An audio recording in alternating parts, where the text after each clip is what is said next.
This is a piece of birch. It's a 6-inch log, a little better than 6 inches.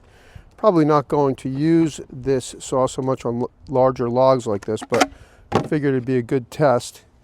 And I'm going to make all these cuts in real time so you can see exactly how long it takes for this saw to cut through this log. But before I go ahead and start cutting, I'm going to hold the trigger for 30 seconds until it starts to spit some oil on this log. Let me get out of the way here.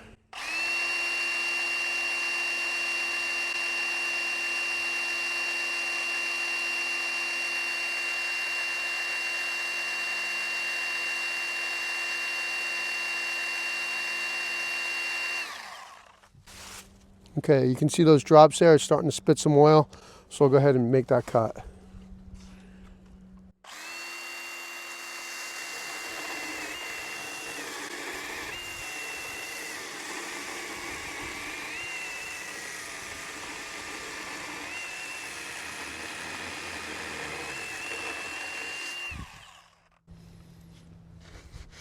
That's pretty good. You can see how the bucking spikes cut into the side of the log over here.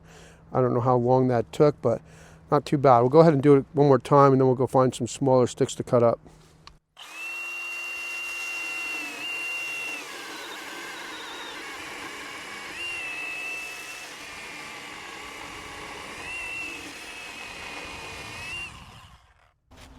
These small branches, this is kind of a really good example of what I'll be using this saw for.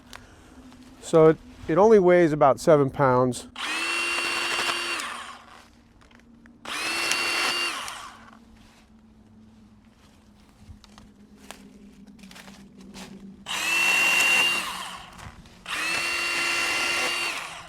It's really comfortable to use.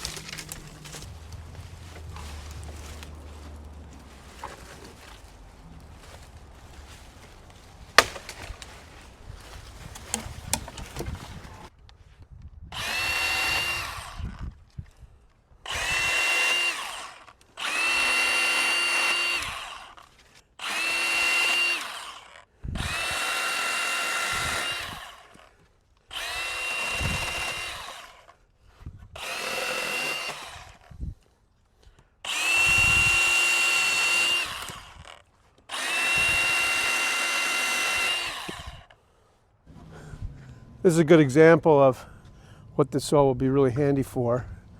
I did not prune this, by the way, my wife did. I'm looking at it, I'm like, I didn't do that. Anyway, it's actually kind of dangerous the way I'm doing it right here. So I'm gonna try to get off to the side a little bit. Here I am, 56 years old, climbing a tree. Doing. All right.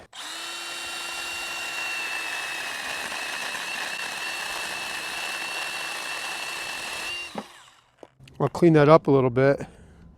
This saw is variable speed, so it gives you a good amount of control when you're getting into a tight cut like this, almost using it like a woodworking tool.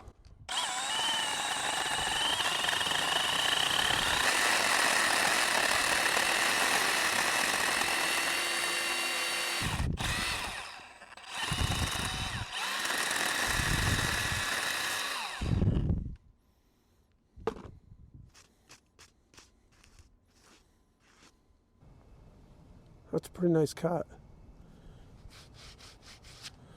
Much better than it looked before. This is dogwood, so it's pretty hard wood. I made a mallet out of dogwood, and I use it to this day. Very solid. Okay, well, it's a pretty nice saw. It's very lightweight and easy to handle. I know it's just about 7 pounds. Some people might think that's heavy, but just very comfortable to use. You probably shouldn't really be using it one-handed, but sometimes it's kind of necessary, and it's easily possible. So I think with this saw, I think around my property, which is just about 2 acres, this will probably do about 75 to 85% of the work that I need to do. I have 3 chainsaws. I have the Greenworks 18-inch bar. I have a Stihl 18-inch bar. And when I got the electric chainsaw, I almost never used the gas-powered saw. Occasionally for just those bigger trunks that really need some power, I'll use that. But for the most part, I'm reaching for the electric chainsaw because I don't have to worry about whether or not it's going to start. I don't have to have gas for it. All I need is a full battery. You press the trigger, put the battery in it first, press the trigger, and you're ready to go. And the really nice thing about that is if you're just doing a little bit of work and then putting the saw down, you don't have to start the saw and turn the saw off in between each cut. So just to be able to pick the saw up, make 2 or 3 cuts, then do some cleanup around whatever project you're working on, then pick the saw up again. That's just a huge convenience.